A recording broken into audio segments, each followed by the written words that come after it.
Okay, I'm not gonna waste any time talking. I'm super far behind on these videos, so I'm just gonna get right into it. This is the crank we're gonna put in it. It's actually, if you look, the webs are kind of a giveaway that this is an early unit. I actually got it out of a different 63 bottom end. That's a whole different story, but this is the crank I'm gonna run. I'm gonna get these rods off, and then we will get it ground, get it balanced, get it in.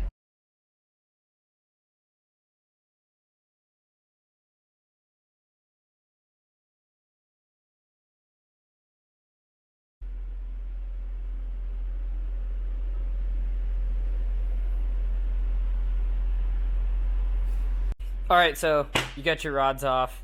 I'm not using these, so they're just gonna go to the side. If you are gonna reuse your rods, mark from where they came from. Triumph rods aren't directional, but it's always a really good idea to put things back where they came from. That's my trick for removing the sludge trap. I don't know if you could see that in the time lapse or not, but the other thing I was gonna point out is sometimes you have to use a carbide or die grinder or whatever to remove where somebody has aggressively peened it over. Once you get that material out of the way, then they usually want to come out pretty easily. So yeah, so I'm gonna get this thing cleaned up, and then we are gonna grind it. If you are doing like if you're doing like a basket case or something, look at the feed end. That was my big thing with the other crank, was someone had clearly damaged the feed end, and then it was like all brazed and built up and poorly ground back down. It's just, I don't want to mess with that right now. That just is going to stay in the stockpile. But threads here are important, and the keyways on this end and on your drive side, make sure they're not all hammered.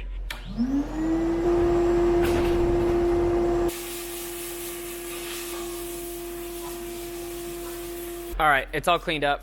The reason I blast everything is because when they're as grimy as that one was, a lot of stuff can be hidden. You know, if there's any like major damage or cracks or anything weird, it's just way easier to start with a fresh and clean crank. So then that way I could find any hidden, you know, some of it is porous casting, but like you can see on that journal, there's some pitting.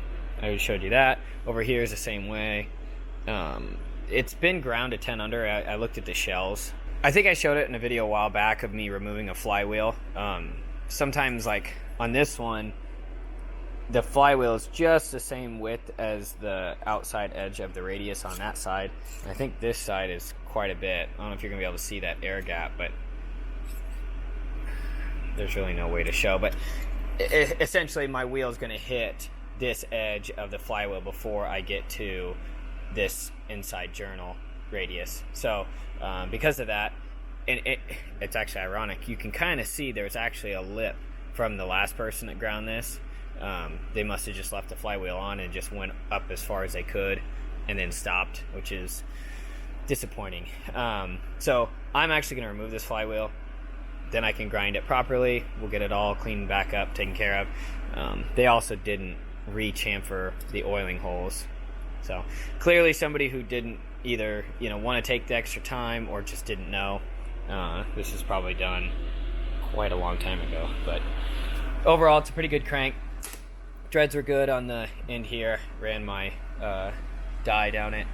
So overall, I'm pretty happy. It should clean up nicely, but we will move on.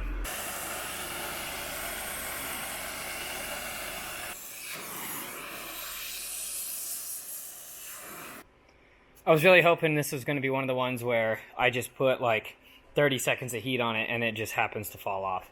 That usually happens, but of course the one I tried to film didn't want to go that smoothly. What happens is you get this really tarry shit that builds up all in between the flywheel and the crank.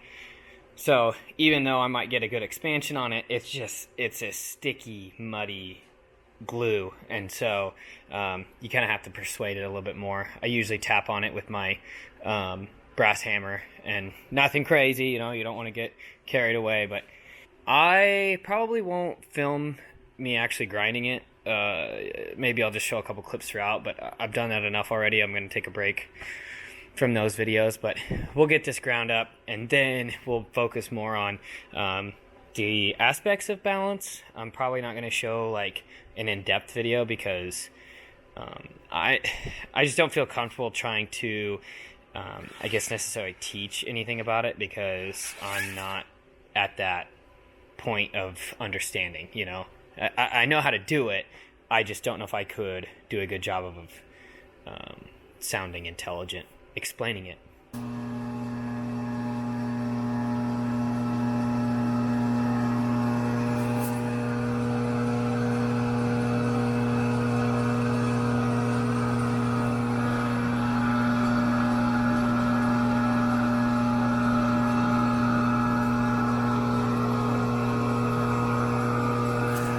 Okay, while we're waiting for our crank to cool down so I can go back to polishing it some more, I want to talk about kind of what we're swapping out as far as the, crank assembly, everything attached to it. This is a plus 20 MGO, just a standard 650 piston, and then a OEM rod. It does have ARP bolts in it. I just threw those in so I could weigh it for what I normally would use for a build. And then this is what our engine is going to have in it. R&R rod, route, standard 750 big bore piston. Both pistons are naked. There's no pin or rings or anything, but I just kind of wanted to do a side-by-side comparison. We'll talk more in depth about balance later, but I just wanted to show kind of a side-by-side. When we're talking about the pistons themselves, there's actually a 62 gram difference. The obviously 750 piston is heavier, so that's going to kind of be interesting when it comes to balancing. That's a pretty good amount. And then another factor is the small end. That plays a big role in your balance, and that is actually 28 grams heavier on this R&R rod than the standard rod. But then you get down to your big end, your rotating mass, and it's actually 30 grams lighter on the big end, just because an OEM has the steel cap. So kind of going back and forth, it's weird.